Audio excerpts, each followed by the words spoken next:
মার্কেটে আসছি আজকে অনেক দিন পরে। তবে মার্কেটে আসার কারণ হচ্ছে সামনে যে শীত, মা গো মা। আমিও আমার আব্বু এসেছি সবার জন্য মার্কেট করতে। আমাদের বাইকটা রেখে মার্কেটে ঢুকতে যাব এমন সময় খেয়াল করলাম যে আজকে অনেক যানজট লাগছে মার্কেটে। যাই হোক, আমরাও আমাদের কেনাকাটা শুরু করলাম। আমাদের কেনাকাটা শেষ করে টাকা দিয়ে যেই পেছনের দিকে ঘুরবো, তখনই একটা বোরকা পরা মেয়ে আমার দিকে কিছু শপিং ব্যাগ দিয়ে বলছে, কি ব্যাপার? আমাকে ওইখানে রেখে কোথায় হারিয়ে গিয়েছিলে? আমি তো পুরাই হা হয়ে গেলাম। আর আপনারা ভাবছেন আমার আব্বু কি বলবে? তাহলে শুনুন। আজকে আগে বাড়ি চল, তারপর তোর একদিন কি আমার একদিন। আমার হা হয়ে থাকা দেখে মেয়েটা বলল, কি হলো, আমায় বাসায় নামিয়ে দিয়ে আসবে না? আমি তো একা একা বাসায় যেতে পারবো না এতগুলো ব্যাগ নিয়ে। এবার আমি কথা বললাম, এই মেয়ে, এই আপনার সমস্যা কি? চেনা নাই জানা নাই, আপনি এসে এসব কি বলছেন তখন থেকে? কি? আমি এমন করছি তাই না? তাহলে ওইখানে আমাকে একা একা রেখে চলে এসেছো কেন? আবার এখন বলছো আমাকে চেনো না? কি পাগল হয়ে গেলা নাকি?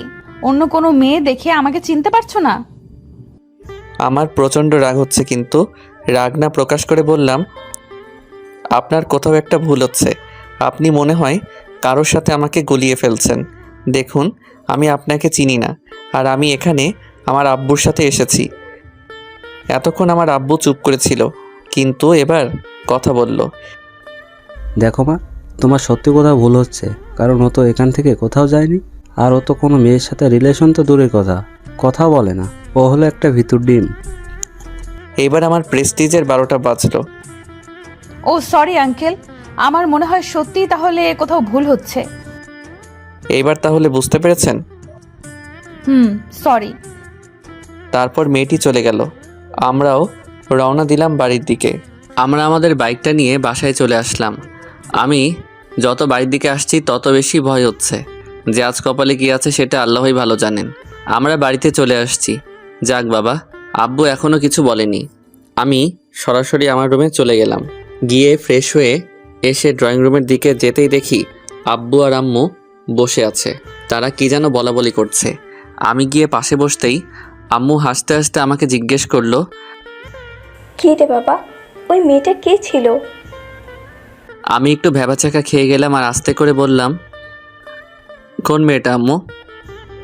গাধা, মার্কেটে গিয়ে যে তোকে বয়ফ্রেন্ড বানাতে চাচ্ছিল, ওইটাকে চিনিস না? আশ্চর্য, আমি চিনব কিভাবে?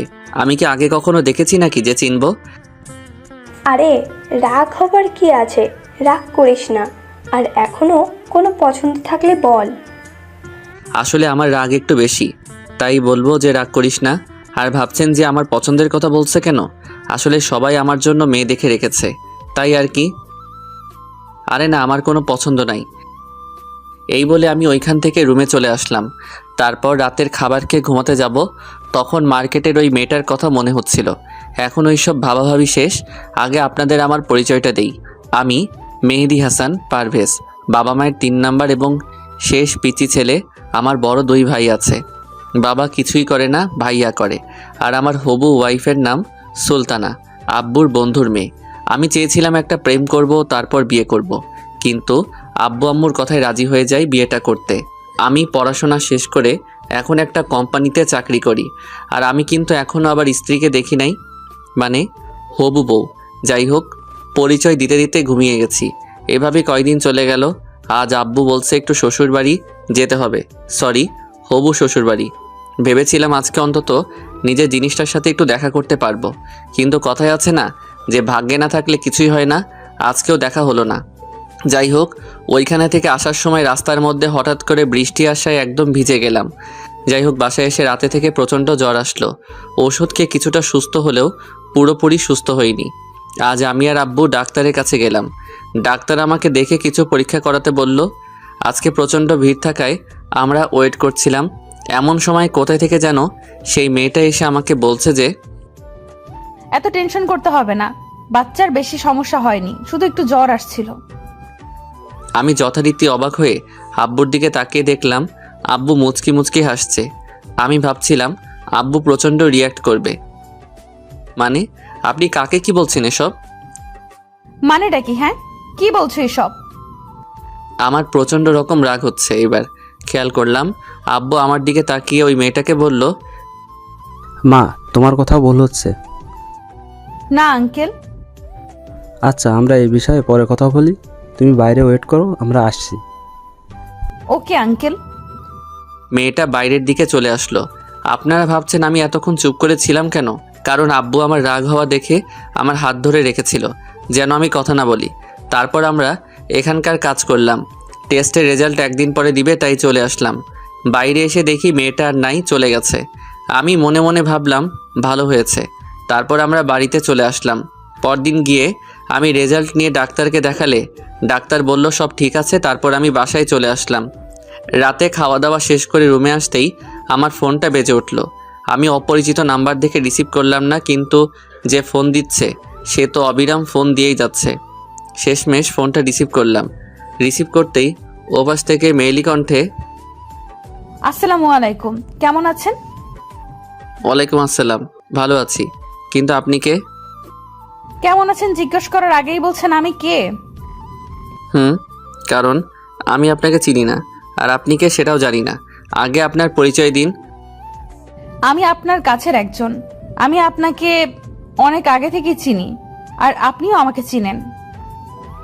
আমার আর বুঝতে বাকি রইল না যে মেয়েটাকে। আপনি আমার নাম্বার পেয়েছেন কোথায় থেকে?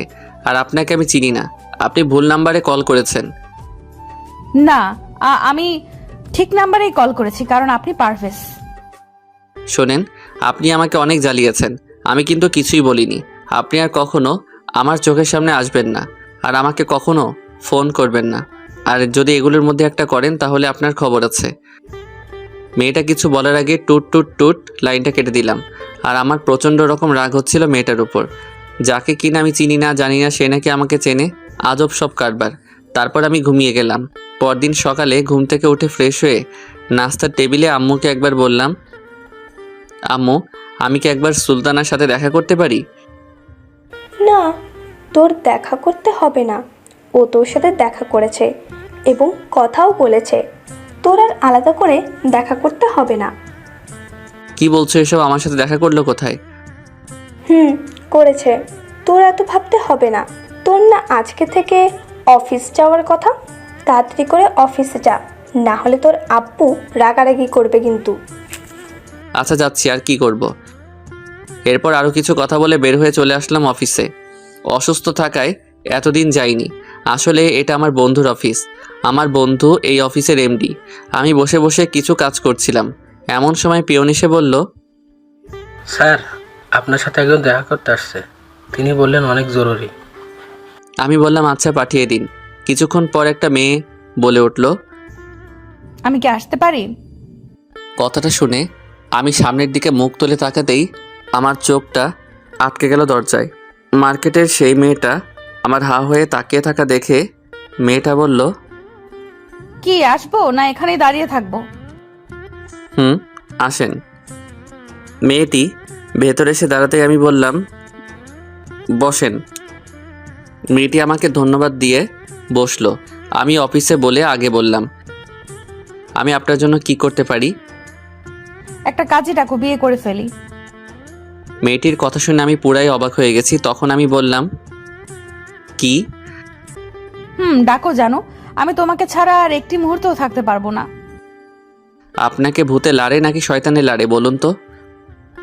মানে? কোন পাগলাগারদ থেকে পালিয়ে আসছেন? কি সব উল্টাপাল্টা বলছেন? গতকাল মার্কেট বললেন, আবার রাতে ফোন করে বললেন, এখন আবার এখানে আসছেন। আপনি এখানে আসছেন কেন? কালকে রাতে যেভাবে রাগ দেখিয়ে ফোনটা রেখে দিলে, তাতে ভাবলাম একবার তোমার সাথে দেখা করে আসি, আর কাজে ডেকে নিয়ে এসে বিয়েটাও সেরে ফেলি।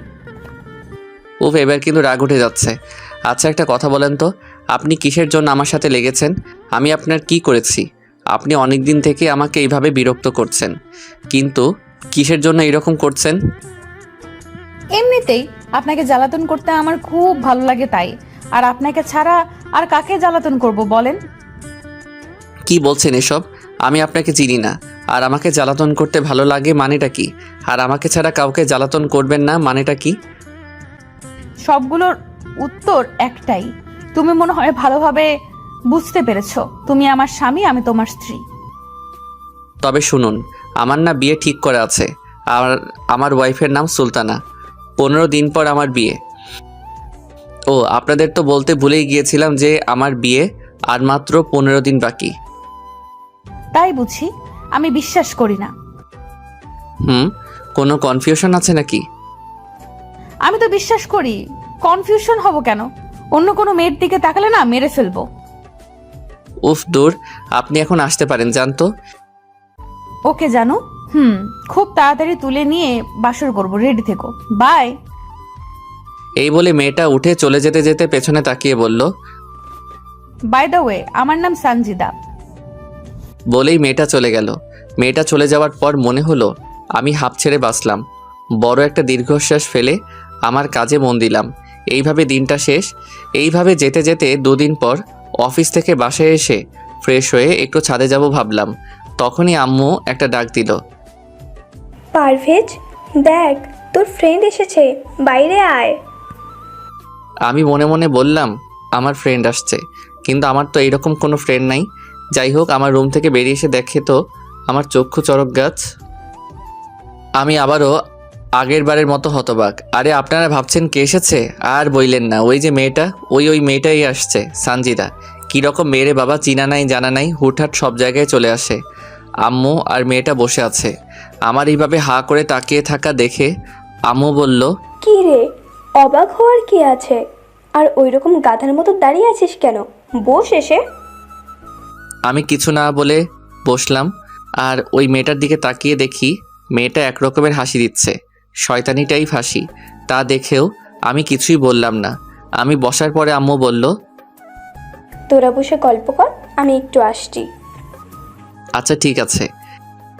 এমনিতেই আমার প্রচণ্ড রকম রাগ হচ্ছে যে মেয়েটাকে আমি চিনি না, হুটহাট করে সব জায়গায় চলে আসছে। তারপরও আমি সব কিছুই বুঝিয়ে বলেছি, তারপরও এইরকম কাজ করে কিভাবে? আমার চুপ করে বসে থাকা দেখে মেয়েটা বলল, আমার জানুটা কি ব্যাপার, রেগে আছে মনে হয়? রাগলে না তোমাকে অনেক কিউট লাগে জানো। না আমি রাগবো কেন? আপনি কি রাগ করার মতো কিছু করেছেন যে আমি রাগ করব? না, আমি জানি আমার জানুর রাগ অনেক, আর তুমি যে এখন প্রচুর রেগে আছো আমি বুঝতেই পারছি। তো যখন বুঝতেই পারছেন তাহলে আবার বলেন কেন? আর আপনি আমার বাসার ঠিকানা কোথায় পেলেন? আমি যেখানেই পেয়েছি তোমাকে বলবো কেন? আপনাকে বলতেই হবে, বলেন। আর কেন আসছেন? আমার পিছনে কেন পড়ে আছেন? আপনি ঠিকানা পেয়েছেন ঠিক আছে, তো আবার বাসায় এসেছেন কেন? আসতে মন চেয়েছে তাই এসেছি, আরো আসবো। আর আমার জানুটাকে অনেক দিন দেখি নাই, তাই চলে এসেছি। ওরে আল্লাহ রে, আমাকে একটু উপরে উঠাই নাও, তাও মনে হয় আমি ভালো থাকবো। আরে কি বলেন এসব? আর মাত্র কয়েকদিন পর বিয়ে, আর এখন এগুলো কথা বলছো কেন? তো আমি কি করব বলেন? কিছুই করতে হবে না, যাই হোক। তোমার বিয়েতে আমাকে দাওয়াত দিচ্ছ তো নাকি? আপনাকে দাওয়াত দিব আমার বিয়েতে কোনো প্রশ্নই ওঠে না। দাওয়াত দেওয়া লাগবে কেন? আমি তো তোমাকে বিয়ে করব, রোম্যান্স করব, বউকে দাওয়াত দিতে হয় না। দেখো না, বউ নিজে এসে গেছে বিয়ের কথা বলতে। ফাজিল মাইয়া, তোরে বিয়ে করতে ঠেকা পড়ছে।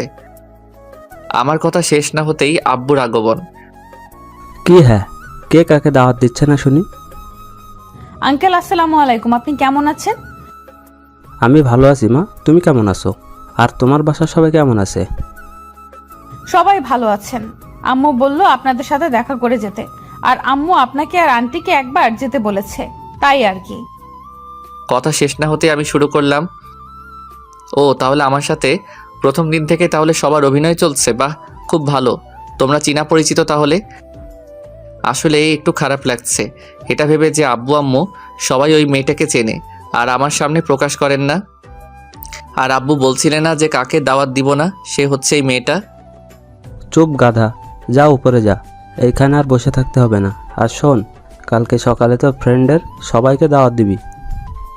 আচ্ছা। আমি উঠে চলে আসার সময় একটা কথা মাথার মধ্যে কেমন যেন ঘুরপাক খাচ্ছে। আমি আর কিছু না ভেবে পেছনে ঘুরে মেয়েটাকে উদ্দেশ্য করে বললাম, এই যে আপনি কি সানজিদা ইসলাম সুলতানা? আমার কথা শুনে ওর মুখটা কেমন চুপসে গেল। আর আব্বু তো মনে হয় পুরাই অবাক হয়ে গেছে, কিছুই বলছে না, শুধুই তাকিয়ে আছে, কেউ কিছু বলছে না। এর দুজনেই হতবাক। এইবার আমার একটু রাগ হলো।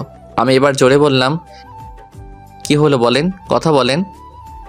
আমার দিকে তাকিয়ে আব্বু বুঝতে পেরেছে যে কিছুটা আমার রাগ হচ্ছে, তাই আব্বু আর কিছুই বলল না, কারণ আমি রাগলে কেউ কিছুই বলে না, আর তখন কেউ কিছু বললে আমার রাগ বেশি হয় আর পরিণতি খারাপ হয়। এখনও কেউ কিছুই বলছে না। আমি এবার বললাম, কি কিছু বলছেন না কেন? কিছু বলবেন না অন্য কিছু করতে হবে আমাকে? এবার মনে হয় মেয়েটা একটু ভয় পেয়েছে। ভয় পেয়ে মেয়েটা ভাঙা ভাঙা গলায় কথা বলছে। আমি মেয়েটা ভয় পেয়ে বলতে যাবে এমন সময় আম্মু চলে এসে বলছে, কি হয়েছে? তুই ওকে ওই রকম করছিস কেন? তুই দিন দিন কি হচ্ছিস বলতো? বাড়িতে একটা মানুষ এসেছে আর তুই কি না আলতু ফালতু প্রশ্ন করা শুরু করেছিস? কই না তো, আমি তো শুধু সত্যি কথাটা জানতে চাইলাম। আর তুমি কি না কি বলছো? তোকে কিচ্ছু এখন জানতে হবে না, এখন উপরে যা, পরে জানবি। সাথে আবার আব্বু একটু যোগ করলো, আমিও তো সেই কথাই বলছি, তুই এখান থেকে যা, আমি পরে সব বলবো। আচ্ছা ঠিক আছে, তবে আপনি কিন্তু পার পাবেন না, আপনাকে উত্তর দিতেই হবে। বলেই আমি উপরে চলে গেলাম। পরদিন সকালে ঘুম থেকে উঠে ফ্রেশ হয়ে নাস্তা শেষ করে অফিসে চলে আসলাম। সেদিনের মতো অফিস শেষে বাসায় এসে দেখি ভাইয়া ভাবি আসছে আর পিচ্চি এসেছে। আরে আপনারা ভাবছেন পিচ্চি আবার কে? ও আপনাদের তো বলাই হয়নি। পিচ্চি হচ্ছে আমার ভাইয়ের মেয়ে, নাম ঈশিতা, আমি পিচ্চি বলি। যাই হোক, এই কয়দিন খুব ভালো কাটবে, কারণ পিচ্চির সাথে খুব ভালো সময় কাটানো যায়। আর পিচ্চিটা অনেক কিউট আর খুব পাকা পাকা কথা বলে। পিচ্চির সাথে কোনো বিষয় পেরে ওঠা যায় না। এই দেখেন, আমি আপনাদের সাথেই কথা বলছি, ওইদিকে পিচ্চি দাঁড়িয়ে আছে, ওর সাথে কথাই বলা হয়নি এখনও। আপনাদের সাথে একটু পরে কথা বলি, আগে পিচ্চি মামনির সাথে কথা বলি। হ্যালো পিচ্চি মামনি। আমি তোমার সাথে কথা বলবো না। আমি এসেছি সকালে আর তুমি এখন আসছো আমার খবর নিতে। তুমি যাও তুমি বাবার অফিসে। কি আমি বললাম না যে পিচ্চি খুব পাকা পাকা কথা বলে? পিচ্চির কথা শুনে সবাই হাসতে শুরু করেছে। না মামনি, আর এরকম হবে না, আমার মনে ছিল না। আসলে অফিসে অনেক কাজ তো, তাই কাজের চাপে ফোন করতে পারিনি। তবে কালকে থেকে আর এইরকম হবে না। না, এগুলো বলে হবে না, মিথ্যে কথা বলেছ। সত্যি বলছি মামনি। এখনও অন্যদিকে তাকিয়ে আছে, আমার উপর সত্যি অনেক রাগ করেছে। আর আমিও না, একটিবারও মনে হয়নি যে আজকে ওরা আসবে। এখন দেখি কি করা যায়। মামনি আমি কান ধরছি, প্লিজ মাফ করো মা, আর এমন হবে না। এইবার মনে হয় কাজ হয়েছে। হ্যাঁ সত্যি কাজ হয়েছে। আমার দিকে ঘুরে বলল, না, শুধু কান ধরলে হবে না, কালকে আমাকে তোমার অফিস নিয়ে যেতে হবে। আর বিকেলে আসার সময় চাচির বাসায় গিয়ে চাচির সাথে দেখা করে নিয়ে আসতে হবে। তোমাকে কালকে অফিস নিয়ে যাব ঠিক আছে, কিন্তু তোমার চাচিটাকে? ওরে বাবা, যে তুমি শুধুই বড় হয়েছো, কিচ্ছু বুঝতে শেখোনি এখনো। তোমাকে আর কত শেখাবো বলো তো? দাদু তুমি তোমার ছেলেকে কিছু শেখাতে পারোনি, এখনো বোকাই আছে। আমার চাচিকে তুমি বুঝতে পারোনি, আমার চাচি হচ্ছে সুলতানা। পিচ্চির কথাগুলো শুনে সবাই হাসতে শুরু করলো। সবার হাসি দেখে নিজেকে কেমন যেন অসহায় মনে হচ্ছে। আমি একটু লজ্জিত হয়ে বললাম, কিন্তু মামনি, তোমার সুলতানা চাচি তো আর কয়েকদিন পর থেকে আমাদের বাড়িতেই থাকবে। এখন আর দেখতে যেতে হবে না, তার চেয়ে বরং আমরা অন্য কোথাও যেয়ে ঘুরে আসবো কালকে অফিস শেষে। না না, আমি সুলতানা চাচিকে দেখবো। না মা, এমন করে না। তোমার চাচির বাসায় গেলে তোমার চাচির আম্মু আমাদেরকে বকবে। তুমি তো জানো না তোমার চাচির আম্মু অনেক রাগী। এবার মনে হয় পিচ্চি একটু ভয় পেয়েছে। তাহলে এখন তুমি ফ্রেশ হয়ে আসো, তারপর বলবো অন্য কোথায় যাওয়া যায়। আচ্ছা ঠিক আছে, আমি ফ্রেশ হয়ে আসি, তুই ততক্ষণে ভাবতে থাকো। তারপর আমি ভাবি আর ভাইয়া এর সাথে কথা বলে আমার রুমে এসে ফ্রেশ হয়ে নিচে আসলাম। দিনটা না মানে অফিস থেকে আসার পর থেকে সময়টা অনেক ভালো গেল। পরদিন সকালে ঘুম থেকে উঠে ফ্রেশ হয়ে নাস্তা শেষ করে অফিসে যাওয়ার জন্য রেডি হচ্ছিলাম। তখনই পিচ্চি এসে বলছে, আমি রেডি। তোমার এত সময় লাগে কেন? তাড়াতাড়ি করো। আচ্ছা মা, একটু ওয়েট করো, আমি আসছি। তারপর রেডি হয়ে পিচ্চিকে নিয়ে অফিসে চলে আসলাম। সারাটা দিনও অফিসেই ছিল। আমি কাজের ফাঁকে ফাঁকে একটু করে গল্প করছিলাম পিচ্চির সাথে। অফিস শেষে পিচ্চি আমাকে বলছে, চাচা আমরা আজকে কোথাও যাব না, আমরা বাড়িতে যাব। আমরা আসছি। আস্তে আস্তে হঠাৎ করে পিচ্চি বলতে শুরু করলো, চাচু তুমি চাচি আমার সাথে কথা বলো নাই? না মামনি, তোমার দাদু দেখা করতে দেয়নি। ও তোমার অনেক কষ্ট হয়েছে তাই না? কেন, কিসের কষ্ট হবে মামনি? ওই যে চাচির সাথে দেখা করতে দেয়নি দাদু ভাই, তাই। বলেই খিলখিল করে হাসতে শুরু করেছে। ও এতক্ষণ তাহলে মজা করা হচ্ছিল, তাই না? আমি কথা শেষ না করতে পিচ্চি বলল, চাচু গাড়ি থামো তাড়াতাড়ি। কেন মামনি, কি হয়েছে? আমি গাড়ি থামাতেই ও আমাকে হাত ইশারায় দেখিয়ে দিল। বিষয়টা দেখে আমার প্রচণ্ড রাগ হচ্ছে নিজের ওপর, আবার বখাটেগুলোর ওপর। আমি গাড়ি থেকে নেমে ওখানে গিয়ে বললাম, কি হচ্ছে এখানে? আমার কথা শুনে সবাই আমার দিকে তাকালো এবং দেখলাম মেয়েটা মনে হয় হাঁপ ছেড়ে বাঁচল। ও আপনাদের তো ঠিক মতো বলাই হয়নি কি হয়েছে এখানে। আসলে কয়েকটা বখাটে মিলে একটা মেয়েকে ঘিরে ধরেছে, আর মেয়েটা একা। ওইটা দেখেই আমার মামনি হাতের ইশারায় দেখিয়ে দিল। আপনাদের বলেছিলাম না আমার মামনি অনেক বুদ্ধিমতী। যাই হোক, আমাকে দেখে বখাটেদের একজন বলল, ওই তোরা চল। তারপর ওরা এখানে থেকে চলে গেল। আর আপনারা ভাবছেন ওরা আমাকে দেখে চলে গেল কেন? আসলে আমাদের এখানে আমার আব্বুর প্রতিপত্তি অনেক বেশি, আর বখাটেরা আমাকে ভালো করেই চেনে, আর ওরা জানে আমি কেমন। যাই হোক, ওরা চলে যাওয়ার পর আমি মেয়েটার দিকে তাকাতেই দেখি আসলে মেয়েটা আর কেউ নয়, ওই বখাটে মেয়ে মানে সঞ্জিতা। তখন আমি বললাম, ও আমি তো ভুল করলাম। আসলে বখাটেরা তো এইভাবেই বখাটের হাতেই বিপদে পড়ে। কিছুক্ষণ থেমে থেকে বলল, তুমি আসলে একটা খারাপ মানুষ। ও তাই না? আমি তো আপনাকে বাঁচালাম আর আমি খারাপ? হ্যাঁ তো আমাকে তুমি বখাটে বলছেন কেন? তো আপনাকে কি বলবো? বখাটেকে কি বলবো? যাই হোক, আমি এখানে দাঁড়িয়ে আপনার সাথে ঝগড়া করতে চাই না। বিপদে যখন পড়েছেন তো চলেন, আপনাকে বাড়ি পৌঁছে দেই। না, যাবো না আমি তোমার সাথে, আমি একাই চলে যাব। দেখেন বখাটেগুলো এখন আশেপাশেই আছে, আমি চলে গেলে আবার আপনাকে জ্বালাতন করবে। তাই বলছি চলেন। না, ওরা তো আসবে না, তুমি চলে যাও। আর তুমি আমাকে নামিয়ে দিবে কেন?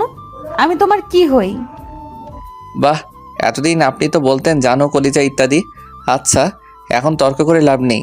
আপনি আমার বাবা মায়ের পরিচিত, তাই আবার আপনাকে ভালো মতো বাড়ি পৌঁছে দেওয়া দায়িত্ব হয়ে গেছে। তোমার সিম্প্যাথির কোনো প্রয়োজন নেই, তুমি যাও। এবার আমার প্রচণ্ড রাগ হচ্ছে। আমি আবার কখন ওকে সিম্প্যাথি দেখালাম? তারপরও নিজেকে শান্ত রেখে বললাম, প্লিজ চলেন, আপনার আবার কোনো বিপদ হতে পারে। না। থাপ্পড় চিনস ছেড়ি, তাড়াতাড়ি গাড়িতে ওঠ। আর একটা কথা বললে থাপড়াইয়া সবগুলো দাঁত খুলে ফেলবো। আমার রাগ করা দেখে মনে হয় ভয় পেয়েছে, কিন্তু না, উল্টো সে রেগে এসে আমার হাত ধরে হাতে কামড় দিয়ে বলল, শয়তানটা বান্দরটা আমারে ধমক দেয়। শয়তান কত ফাজিলটা। তোমারে একা পাই দেখো, রেপিং ধর্ষণ সব করবো। নাউজুবিল্লাহ, বলে কি? আর আপনি আমার হাতে কামড় দিলেন কেন? মন চাইছে দিছি, আরো দিমু। এখন চুপচাপ গিয়ে গাড়ি চালাও। তারপর সঞ্জিতা গিয়ে গাড়িতে উঠে বসলো। বুঝলাম না ওই মাইয়া হঠাৎ উল্টে গেল কেন। যাই হোক, আমিও আর না ভেবে আমিও গাড়িতে উঠে চলা শুরু করলাম। এমন সময় মামনি বলছে, চাচু এই আন্টিটা কে? আমার মাথায় একটা বুদ্ধি আসলো। যেহেতু কালকে ও সুলতানাকে সাথে দেখা করার জন্য বলেছিল, সেই জন্য আমি একটু দুষ্টামি করে বললাম, মামনি তুমি তোমার সুলতানা চাচিকে দেখতে চেয়েছিলে না, এটাই তোমার সুলতানা চাচি। পিচ্চি আমাকে একটা পাপ্পি দিয়ে মেয়েটাকে বলছে, চাচি তোমার কি হয়েছিল? কিছু না, ওখানে কিছু বদমাইশ আমাকে খারাপ খারাপ কথা বলছিল। ও হ্যাঁ, আমি সঞ্জিতাকে ইশারায় বললাম একটু কোঅপারেট করতে। দেখি কাজ হয়েছে। আসলে মেয়েটা ভালো কথা তো ভালোই শুনছে। পিচ্চি আবার মেয়েটাকে প্রশ্ন করলো, চাচি তোমার আম্মু নাকি পচা আর অনেক রাগ দেখায়, তাই তো চাচু আমাকে তোমাদের ওখানে নিয়ে যায়নি। যাক ভালোই হলো, তোমার সাথে দেখা হয়ে গেল। আম্মু তোমার চাচ্চু বলেছে এই কথা, তাই না? আসলে তোমার চাচ্চু একটা পচা, তাই এই কথা বলেছে। না আমার চাচু পচা না। ওদের কথার মাঝে আমি বললাম, আপনাকে কোথায় নামিয়ে দেব। তখন মেয়েটা আমাকে ওর বাড়ির ঠিকানা দিল, কিন্তু ওর ঠিকানা শুনে আমার সন্দেহ আরও বেড়ে গেল যে মেয়েটাকে। আমার মাথায় শুধু একটা কথাই শুধু ঘুরপাক খাচ্ছে, যে মেয়েটাকে। আরে আপনারা ভাবছেন আমি এগুলো ভাবছি কেন? আসলে মেয়েটা যে ঠিকানাটা দিয়েছে সেটা হচ্ছে আমার হবু শ্বশুর বাড়ির, মানে সুলতানাদের বাসার। আমার চুপ করে থাকা দেখে মেয়েটা আমাকে বলছে, কি ব্যাপার, চুপ করে গেলেন কেন? না এমনিতেই। মেয়েটা আর পিচ্ছি গল্প করছে, আর আমি মনে মনে ভাবছি মেয়েটাকে। আমি বাসায় গিয়ে হাজারবার বললেও সুলতানার একটা ছবিও দেখাবে না। আসলে আমাকে প্রথমে সুলতানাকে দেখার বিষয়ে বলা হয়, কিন্তু আমি তখন বাহাদুরের মতো বলেছিলাম, আপনাদের পছন্দই আমার পছন্দ, আর এখন দেখতে চেয়েও দেখতে পাচ্ছি না। কপাল আমার। তবে আপনাদের বলছি, আপনারা কেউ আমার মতো এমন বোকামি করবেন না। যাই হোক, তারপর মেয়েটাকে আমার বউয়ের বাড়ি থুক্কু আমার হবু শ্বশুর বাড়ির কাছে নামিয়ে দিয়ে চলে আসলাম। বাসায় এসেই সরাসরি ভাবির কাছে হানা দিলাম, কোনো লাভ হলো না। তারপর ভাইয়ার এর কাছে, তাতেও ফেল মারলাম। সবার একই কথা, কদিন পরেই তো বিয়ে, এখন আর দেখতে হবে না। শত শত বুঝিয়েও লাভ হচ্ছে না। তাই ব্যর্থ হয়ে রুমে এসে ফ্রেশ হয়ে বিছানায় গা এলিয়ে দিলাম। চোখটা একটু ধরে এসেছে, তখনই আব্বুর ডাক। ধর্মর করে উঠে দৌড় না হলে খবর আছে, আর এখন ডাকার ধরনটা আলাদা মনে হচ্ছে। যাই হোক, নিচে আসতে আসতেই বুঝতে পারলাম যে কিছু একটা হয়েছে। আব্বুর কাছে এসে বললাম, কি হয়েছে আব্বু? আজকে রাস্তায় কি করেছিস? কই না তো, আমি তো কিছুই করিনি। রাস্তার মেয়েদের জ্বালানো শুরু করেছো? না আব্বু, আমি তো এরকম কিছুই করিনি। আর তোমার কি মনে হয় আমি যখন পড়াশোনা করতাম তখনই মেয়েদের পাত্তা দেইনি, আর এখন? আর তোমাকে কে কি বলেছে শুনি? আমি সব ঠিকঠাক জানি যে তুই আজকে কাকে এগুলো করেছিস, আর বলছিস এগুলো করিসনি। এবার আমার মাথার মধ্যে সব কিছু একদম পরিষ্কার হয়ে গেল। আমি বুঝতে পারছি না মেয়েটা আমার পেছনে লেগেছে কেন। আমি আব্বুকে বললাম, ওইটা কি সুলতানা? হ্যাঁ। সত্যি? হ্যাঁ মানে না, আমি কি বলতে কি বলেছি। এই তুই এখন যা, পরে এই বিষয়ে কথা বলবো। তারপর আমি ওখান থেকে চলে আসলাম। এসে যেইমাত্র বিছানায় একটু শুয়ে পড়ার প্রস্তুতি নিচ্ছি, তখনই আমার ফোনটা বেজে উঠল। অপরিচিত নাম্বার দেখেও 7-5 না ভেবে রিসিভ করলাম, কিন্তু মেজাজটা খারাপ থাকায় একটু কটমট করেই বললাম, হ্যালো। কিন্তু এ কি, ওই পার থেকে শুধু হাসির আওয়াজ পাওয়া যাচ্ছে। আমার বিরক্তি আরও বেড়ে যাচ্ছে, মেজাজটা আরও বেশি খারাপ হচ্ছে। আপনারাই বলেন কার মেজাজ খারাপ হবে না এরকম অবস্থায়? একে তো আব্বুকে ওই বজ্জাত মেয়েটা মিথ্যা কী সব বানাই বলছে, আর এখন আবার ফোনে এইরকম বিরক্তি, আর ভালো লাগছে না। আমি আবারও বললাম, হ্যালো। কিন্তু একই কাহিনী, এবারও শুধুই হাসির শব্দ। আমি এইবার আর চুপ থাকতে পারলাম না। ওই বজ্জাত মেয়ে, তুই কি পাইছিস রে? যেদিন থেকে আমার পেছনে ঘোরা শুরু করছিস সেদিন থেকেই প্রায় সময় আমার জন্য একটা না একটা বাস তৈরি হয়ে থাকে। আমি কি দোষ করেছি? দয়া করে এবার আমার একটু রেহাই দেবন। এক নিঃশ্বাসে কথাগুলো শেষ করেছি আমি। এবার উত্তর পেলাম, এই তো জ্বালানো মাত্র শুরু, জানো, এখনো তো সারা জীবন পড়েই আছে। এখনই এই অবস্থা? আর হ্যাঁ, আমি তোমার বোন না, সানজিদা, তোমার জানুটা। আপনি আমার যাই হন না কেন আগে বলেন, আমার আব্বুর কাছে কি বলেছেন? কই না তো, আমি তো কিছুই বলিনি তো, জানো। দেখেন মেজাজটা এখন খুবই খারাপ আছে। প্লিজ আর এখন এমন কিছু করতে বাধ্য করবেন না যে পরে আপনাকে এর জের টানতে হয়। ওই, আমাকে ভয় দেখাও? হ্যাঁ, আমি আর তোমাকে ভয় পাই না। এখন আমি বুঝে গেছি তোমাকে কিভাবে শাস্তি পাওয়াতে হয়।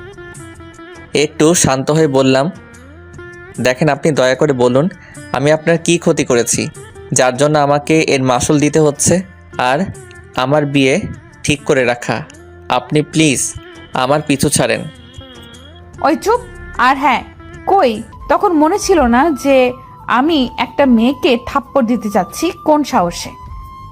ও, তাহলে এই কারণে আমার নামে বিচার এসেছে, আর আমি যে আপনাকে ওদের হাত থেকে বাঁচালাম এটার কি?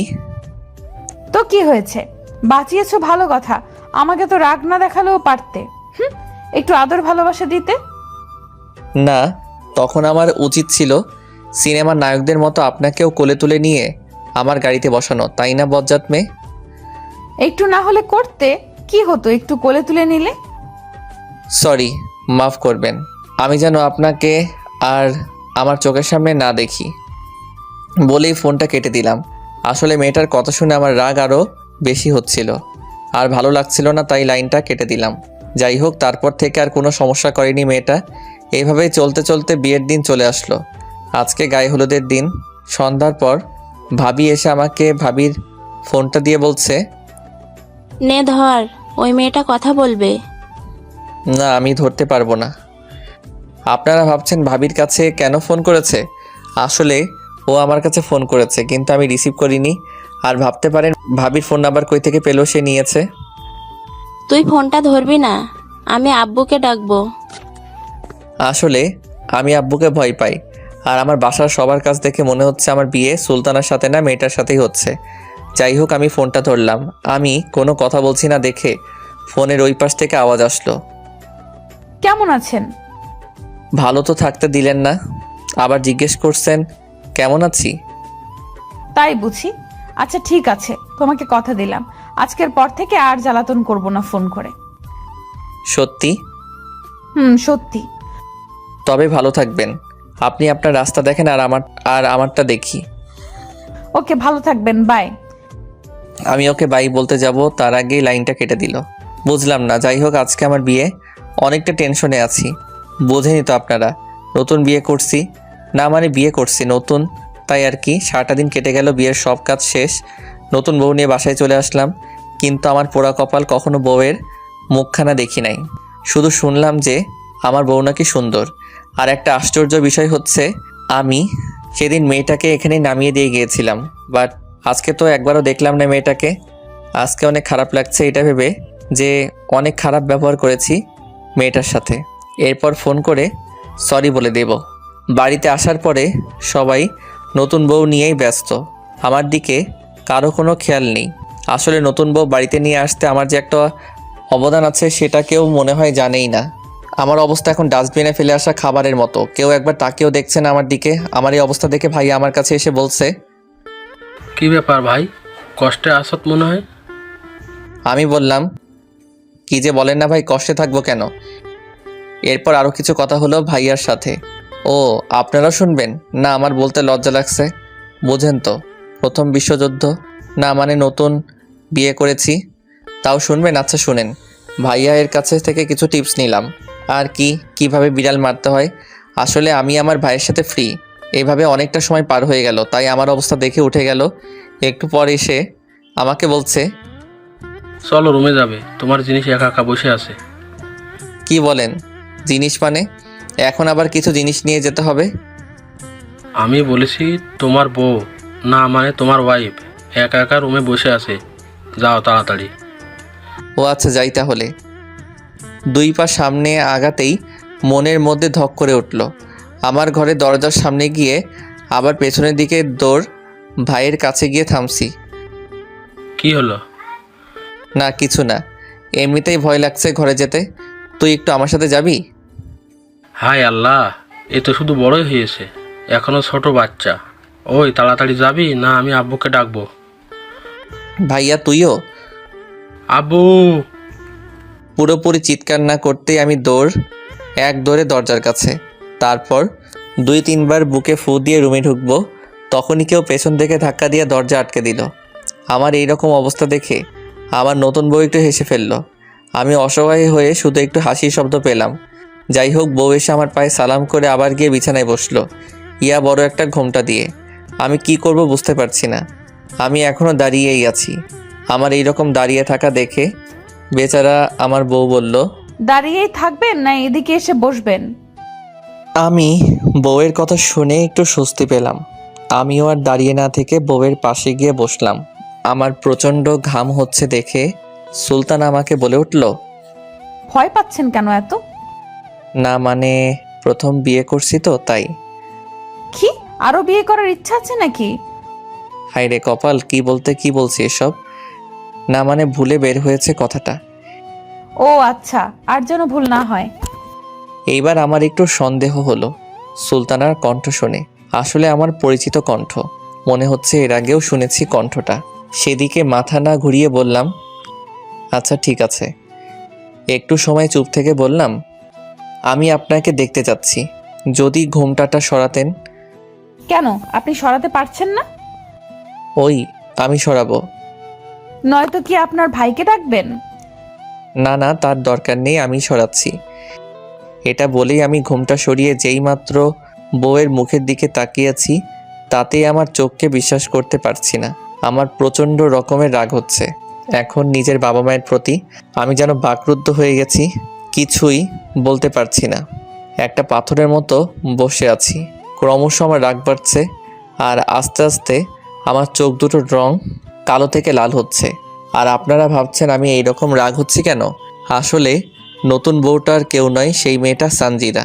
আপনারা ভাবছেন, বলছেন তাহলে তো ভালোই হলো। আসলে বিষয় সেটা না। বিষয়টা হচ্ছে আমার সাথে এত নাটক কেন? আমার এখন মনে হচ্ছে আমার আপন কেউ নেই, কারণ আমার বাবা মা বোন দুলাভাই সবাই জানতো যে ওই মেয়েটাই আমার হবু বউ ছিল। আমার এই রকমভাবে তাকিয়ে থাকা এবং রাগ হওয়া দেখে সুলতানা বলে উঠল, কি হলো আপনার? কথা বলছেন না কেন? আর আপনার চোখগুলো এমন লাল হয়ে যাচ্ছে কেন? আমার মাথায় যেন কিছুই ঢুকছে না, মেজাজটা আরও বেশি খারাপ হয়ে যাচ্ছে। আর আমার মাথায় শুধু একটা কথাই ঘুরপাক খাচ্ছে, যে সবাই মিলে আমার সাথে এমন করলো কেন? আমার কোনো রেসপন্স না পেয়ে সুলতানা আবারও বলল, আমি বুঝতে পারছি আপনার মনে হয় শরীর খারাপ লাগছে, আপনি শুয়ে পড়ুন, আমি আপনার মাথায় হাত বুলিয়ে দিচ্ছি। সুলতানা এই কথা বলে আমার মাথায় হাত দিতে যাবে, ঠিক সেই সময় আমি ওর হাতটা এক ঝটকায় সরিয়ে দিয়ে বললাম, কোনো দরকার নেই তোরে আদিক্ষেতা করার। সুলতানা মাথা নিচু করে নিল, হয়তোবা কান্না শুরু করেছে। আমার সেদিকে কোনো খেয়াল নেই। আমি আজকে এর একটা হ্যাস্তন্যস্ত করেই ছাড়বো। আমি বিছানা থেকে উঠে দাঁড়ালাম, দরজার দিকে পা বাড়াবো, ঠিক সেই সময় সে আমার হাত চেপে ধরল। আমার হাত ধরায় আমার হাতের উপর পানির মতো কিছু একটা পড়লো অনুভব করলাম। আমি হাতটা ছাড়িয়ে নিতে চাইলেই পারছি না, কারণ নিজের বিবেক চাচ্ছে না। সুলতান আমাকে বলছে, দেখেন, অন্তত আজকের দিনটায় সিন ক্রিয়েট করবেন না।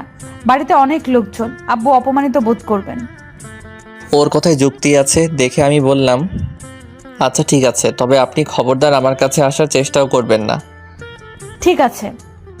তারপর আমি বললাম, আপনি ঘুমান, আর একটা কথা সবাই যেন বুঝতে পারে যে আমরা দুজনেই অনেক খুশি।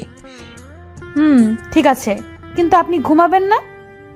এই মেয়ে, এই বেশি কথা বলতে না করছি না, আর একটা কথা বললে খবর আছে। সুলতানা আর কিছু না বলে বিছানায় গিয়ে শুয়ে পড়ল।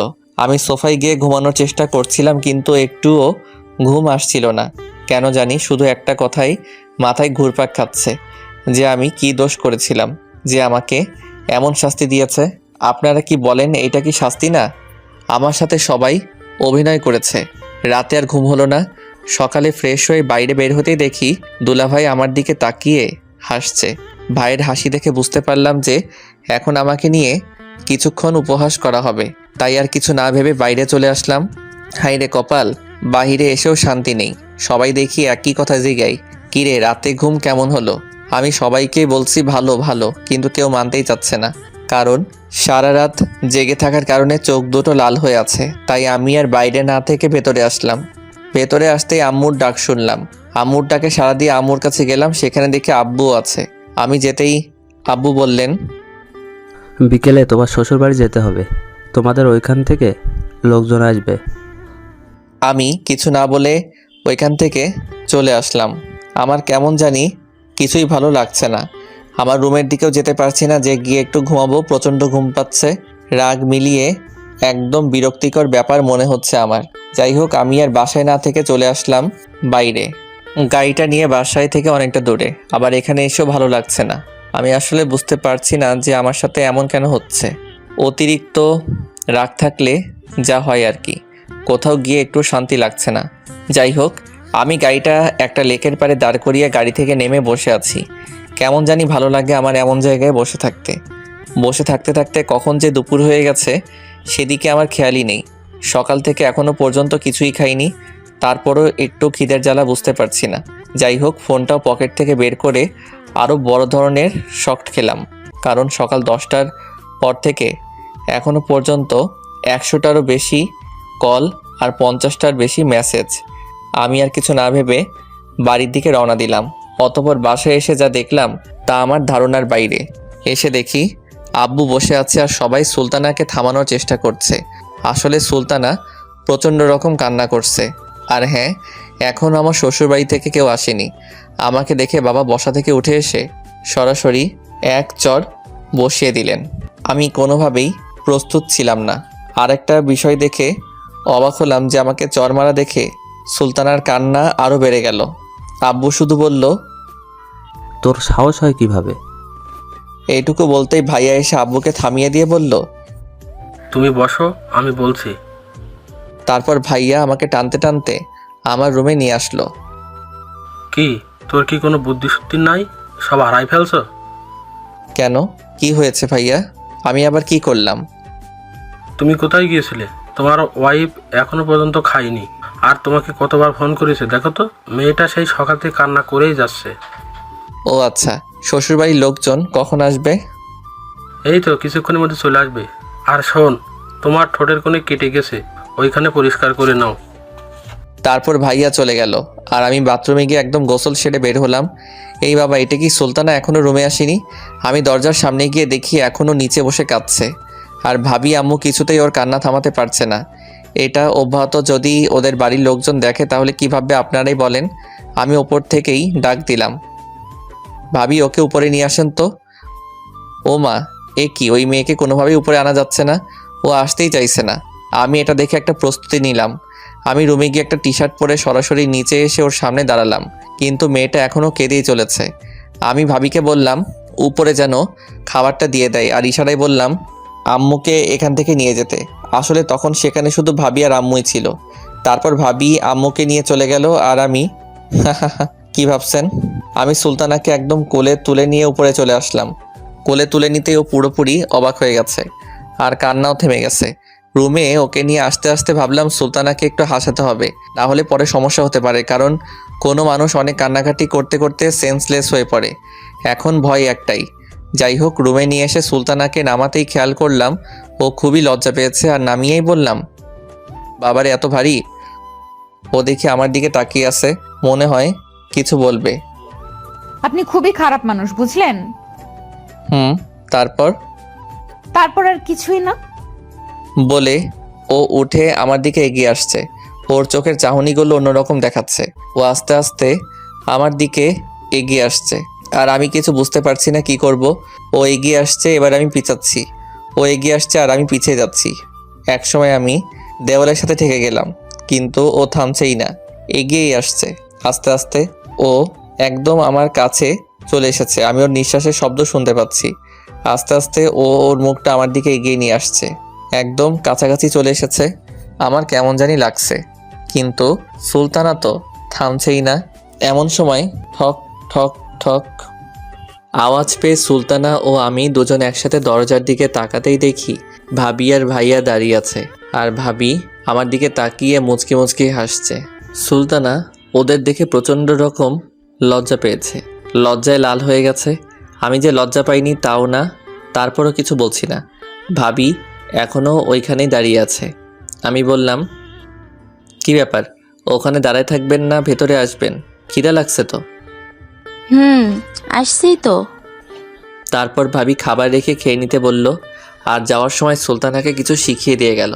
না না বলে গেল, কি আপনারাও শুনবেন? তাহলে শুনুন। সুলতানা, তুমি এই বাদরটাকে একটু মানুষ করো তো। আর হ্যাঁ, তোমাকে কিছু বললে আমাকে বলবা, নয়তো আব্বুকে বলবা। আচ্ছা আপু। আসলে সুলতানা এখনো মাথা ওপরের দিকে উঠায়নি, খুবই লজ্জা পেয়েছে বেচারা। তারপর আর কিছু না বলে ভাবি আর ভাইয়া চলে গেল। এ মা, এ কি! এবার দেখি সুলতানা মাথা তুলে আমার দিকে তাকিয়ে মুচকি মুচকি হাসছে। কি হয়েছে? হ্যাঁ, এত হাসতে হবে কেন? আর একটা কথা শোনেন, সবার সামনে আমাকে তুমি করে বলবেন, না হলে ধরা খেয়ে যাব। গতকাল রাতের কথা মনে নেই নাকি? আর সবাই যদি জানতে পারে তাহলে মন খারাপ করবে। আর হ্যাঁ, এখন যেমন শুরু করেছিলেন আর যেন না হয়। ওই চুপ, বেশি কথা বললে না আমি তোমাকে সব সময় তুমি করে বলবো, কারণ আমার তো অধিকার আছে, তাই না? আর হ্যাঁ, এখন যা করতে পারলাম না তা তো অবশ্যই করব, কারণ আমি এখন তোমার বিয়ে করা বউ। গতকাল রাতে কিছুই করি নাই, তুমি রেগেছিলে বলে। বিয়ে করা বউ, কিন্তু আপনি বিয়ের আগেই সে অধিকার হারানোর কাজ করেছেন। অবশ্যই আপনি আমার বিয়ে করা হালাল বউ, আপনার সব দায়িত্ব আমার, কিন্তু আমি আপনাকে মানতে পারছি না। তাহলে আমি কি করব বলো? আমি না হয় না বুঝে একটু অপরাধ করেছি, কারণ তোমাকে দেখা মাত্র পাগল হয়ে গেছি, কাছে পেতে মন চাইছিল তাই পাগলামি করছি, তাই বলে কি মাফ করা যায় না? হ্যাঁ, আপনি তো নাবালক বাচ্চা, আপনি কিছুই বুঝতে পারেন না। আপনি কচি খুকি, না বুঝে না শুনে সব করছেন, সেটা তো আমাকে বিশ্বাস করতে হবে, তাই না? তাই। তাই।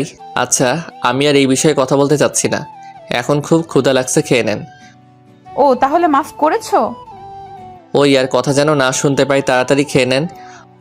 ও ছোট বাচ্চাদের মতো করে মুখ ফুলিয়ে বলল, আমরা এখন খাওয়া দাওয়া করছি।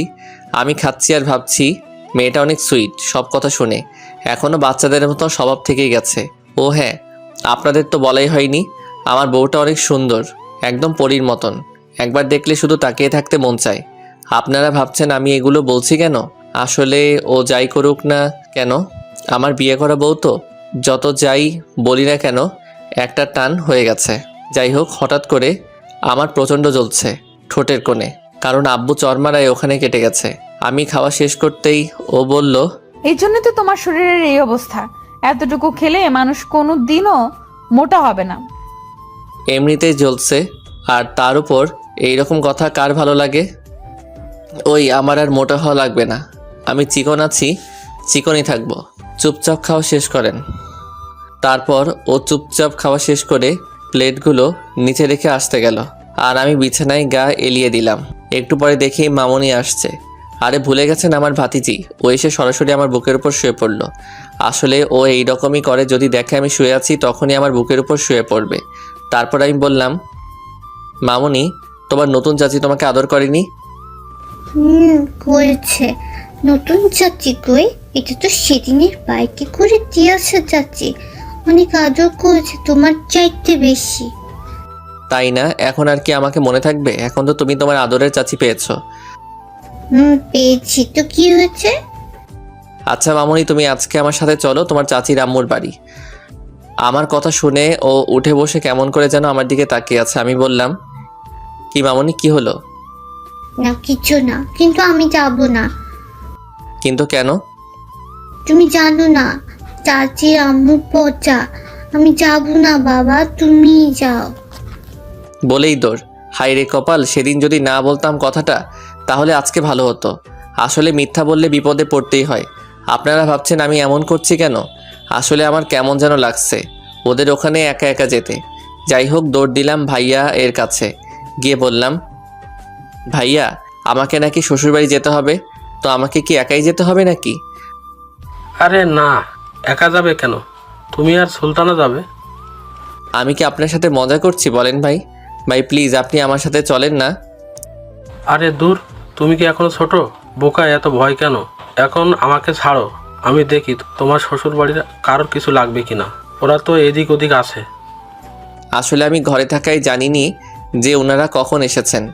এরপর আমি ভাবি কাছে আসলাম, কিন্তু কোনো লাভ হলো না। তারপর ব্যর্থ হয়ে রুমে আসলাম। হায় রে কপাল, এখানেও শান্তি নেই, পুরো রুমের মধ্যেই মানুষ। এগুলো আবার কখন আসলো? আমাকে দেখে একজন বলল, কিরে সুলতানা, তোর হাজবেন্ডকে কি রাতে ঘুমানোর সময় দিসনি? বলেই সবাই হো হো করে হেসে উঠল। সুলতানা খুবই লজ্জা পেয়েছে, মাথাটা নিচু করে বসে আছে, আর আমাকে প্রচণ্ড খারাপ লাগছে কথাগুলো শুনে। আরে ভাই, আমার ব্যাপারে আমি ঘুমাবো কিনা তাদের এত কি? আমি আর ওখানে না থেকে চলে আসলাম। তারপর ওখান থেকে নিচে এসে সবার সাথে কথা বললাম, সব কিছু ঠিক আছে কিনা তা ভালোভাবে পরীক্ষ করতেই আব্বু ডাকলেন। আমি যেতেই বললেন, শোনো, তুমি রেডি হয়ে নাও, বোমা রেডি। আচ্ছা ঠিক আছে বলে চলে আসতে শুরু করলে আব্বু আবার বলল, দেখো বাবা, তোমার রাগের কারণ আমি জানি, আর সব কিছু ভুলে যাও। আচ্ছা ঠিক আছে, কিন্তু মনে মনে বললাম এর ফল সুলতানা পাবে। তারপর ওখান থেকে এসে রেডি হয়ে চলে আসলাম শ্বশুরবাড়ি। লোকে বলে না শ্বশুরবাড়ি মধুর হাঁড়ি, আসলে কথাটা সত্য। যাই হোক, এখানকার সবাই এখন আমাকে নিয়ে ব্যস্ত বললেই চলে। কি আজব ব্যাপার তাই না? আমার বাড়িতে সবাই সুলতানাকে নিয়ে ব্যস্ত, আর এখানে আমায় নিয়ে সবাই ব্যস্ত। যাই হোক, তারপর রাতের খাবার শেষ করে রুমে যে আমি ফেসবুকে একটু নিউজ ফিডে ঘোরাঘুরি করছি। একটু পরেই সুলতানা আসলো। এসেই সরাসরি দরজা বন্ধ করে বিছানার দিকে এগিয়ে আসছে। আমি সুলতানার চোখের দিকে তাকাতেই বুঝতে পারলাম আমার সাথে এখন কিছু হলেও হতে পারে।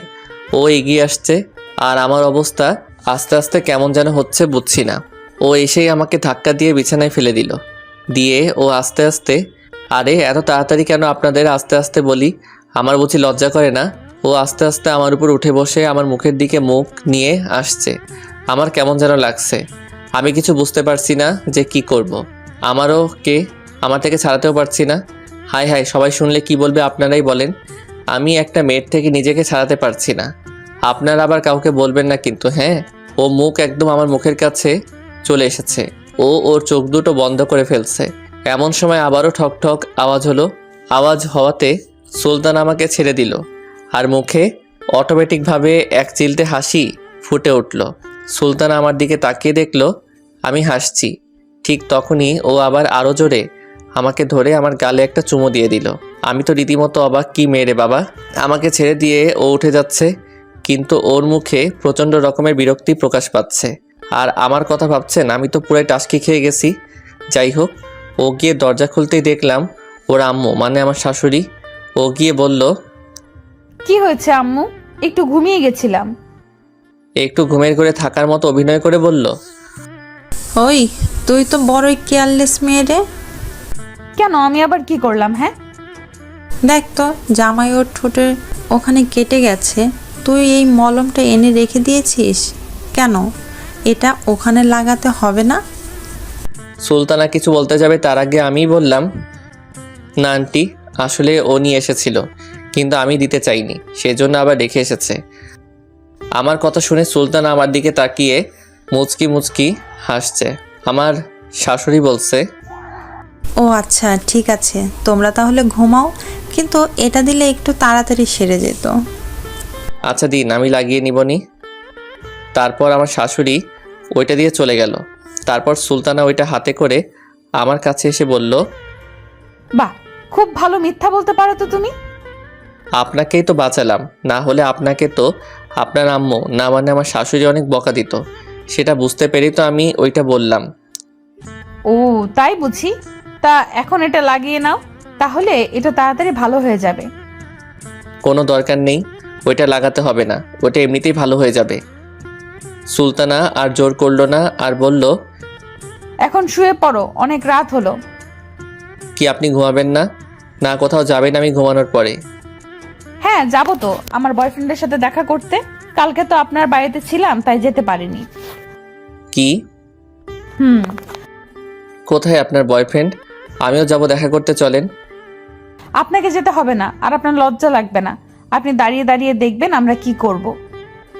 এবার আমার একটু রাগ হচ্ছে। আচ্ছা ঠিক আছে, আপনি যান, তবে আগেই বলতে পারতেন যে আপনার এমন কেউ আছে। তাহলে কি করতেন? তাহলে আপনাকে বিয়ে করতাম না। কি? তুই আমারে বিয়ে করতি না তো কাকে বিয়ে করতি বল? আমার কলার ধরে ঝাঁকাতে ঝাঁকাতে বলল। এবার আমি রীতিমতো অবাক আর নির্বাক দুটাই। এখন আমি বুঝতে পারছি কেন ও বিয়ের আগে আমাকে এভাবে জ্বালিয়েছে। ওই কলারটা তো ছাড়েন। আর আপনি বললেন বলেই তো বললাম। তুমি বুঝতে পারছো না কেন?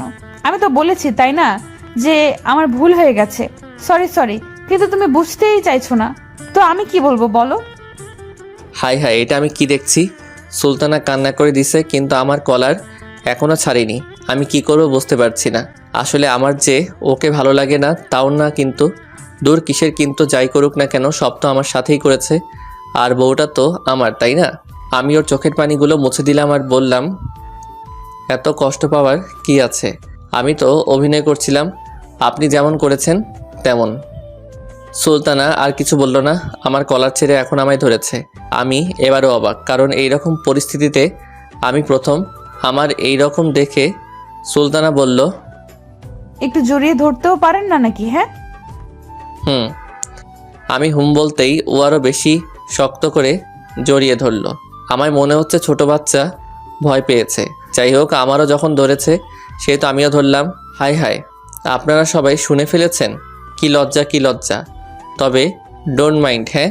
আপনারা আবার কাউকে বলবেন না কিন্তু। তখনই সুলতানা বলল, চলো এখন আদর করবে, বাসরাতে কিছু করনি। কি করব? রোম্যান্স করব। বলে সুলতানা ধাক্কা দিয়ে আমায় খাটে শুয়ে দিল আর আমার বুকের উপর বসে শাড়ির আঁচলটা ফেলে আমার উপর ঝাঁপিয়ে পড়লো। আর বলা যাবে না কি হয়েছে, লজ্জা লাগে। যাই হোক, পরদিন সকালে ঘুম থেকে উঠে ফ্রেশ হয়ে নাস্তা করে একটু ঘুরতে বের হলাম একা একাই। তারপর দুপুরের পর খাওয়া দাওয়া শেষ করে বিকেলে আমরা আমাদের বাসায় চলে আসলাম। ও আপনারা আবার শুনবেন কালকে রাতের সব কথা? হাই হাই কি বলবো বলেন, লজ্জা লাগছে। না মানে লজ্জা লাগছিল। বিয়ে করেন তারপর বুঝতে পারবেন। যাই হোক, বাসায় এসে রাতের খাবার শেষ করে সবার সাথে গল্প করে তারপর আর কি রুমে গেলাম। গিয়ে দেখি বউটা আমার মুখটা ফুলিয়ে বসে আছে, সেই বাসর রাতে যেভাবে বসেছিল সেইভাবে। আমি রুমে যেতেই এসে আমার পায়ে সালাম করলো, কিন্তু আমি অবাক হয়ে জিজ্ঞেস করলাম, কী ব্যাপার, আজকে তো বাসর না? ও কি বলল জানেন? তো কি হয়েছে? প্রথম দিন তো আর বাসর হয়নি, তবে গতকাল হয়েছে। আজও হবে, প্রতিদিন হবে। আজকে আর ছাড়ছি না। বলেই আমার উপর হামলা শুরু। এখানে থেকে শুরু হলো পারভেজ আর সুলতানার এর দুষ্টু মিষ্টি প্রেমের সংসার।